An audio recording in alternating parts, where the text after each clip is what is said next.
From the land down under, with the rock at its centre, comes the little Aussie watchman.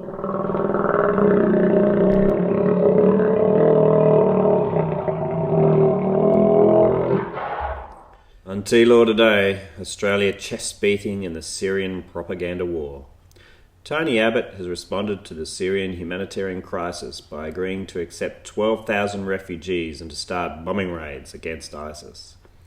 What absolute hypocrisy and doublespeak.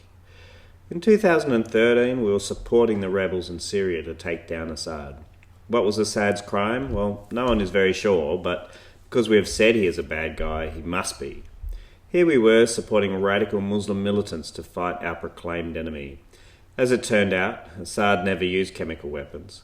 The UN discovered that the sarin gas was used by the rebels, and an AP reporter claimed he was told by the rebels that Saudi Arabian intelligence agents provided it. So what is the real reason Australia wants to get rid of Assad? The answer is simple. America told us to. Like the whore Australia is, we followed the USA, just like we did against Saddam and against Gadaffi, both disastrous military escapades that caused immense humanitarian disasters. Here we go, once again playing the whore, supporting radical Muslim militants against a stable government and causing the whole of Syria to be driven into chaos. Supporting radical Muslim militants who massacre Christians and who slowly have moulded into ISIS. Like Afghanistan in the past, the USA continues to be happy to use the filth of the world to fight its wars for it. And Australia seems happy just to fall in line, pretending that we were doing the righteous thing as we supported a war that thrust a sword into the heart of the Syrian people, giving power to radical Muslim militants. Here we are 2 years later, and as usual, Australia's choices in the Middle East, as with Iraq and Libya, have turned out to be an absolute disaster, with millions of people being displaced. Obama has pretended to respond with bombing raids against ISIS, but it turns out that these so-called bombing raids have been anemic and impotent.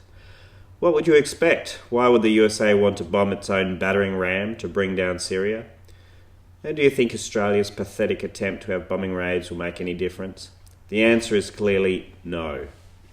The only country that can make a difference in Syria without destroying it completely will be, surprisingly, Russia.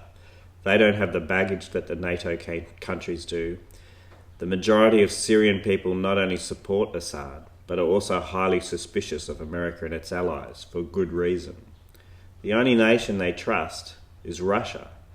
As Russia moves to once again protect Assad, as it did in 2013 to stop the almost inevitable war that the NATO countries were planning, the Western countries are decrying it as destabilising. What hypocrisy! And Australia, America's whore, we just smile and play the game. How wonderful are we to accept refugees to bomb ISIS?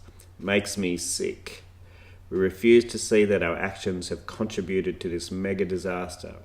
We have failed, we are hypocrites, we are short-sighted, and once again have blindly followed the playbook and propaganda war of the late great USA. We should be ashamed, apologise to the Syrian people and ask for their forgiveness, and publicly remove our support from the cause, radical Muslim militants, otherwise known as the rebels.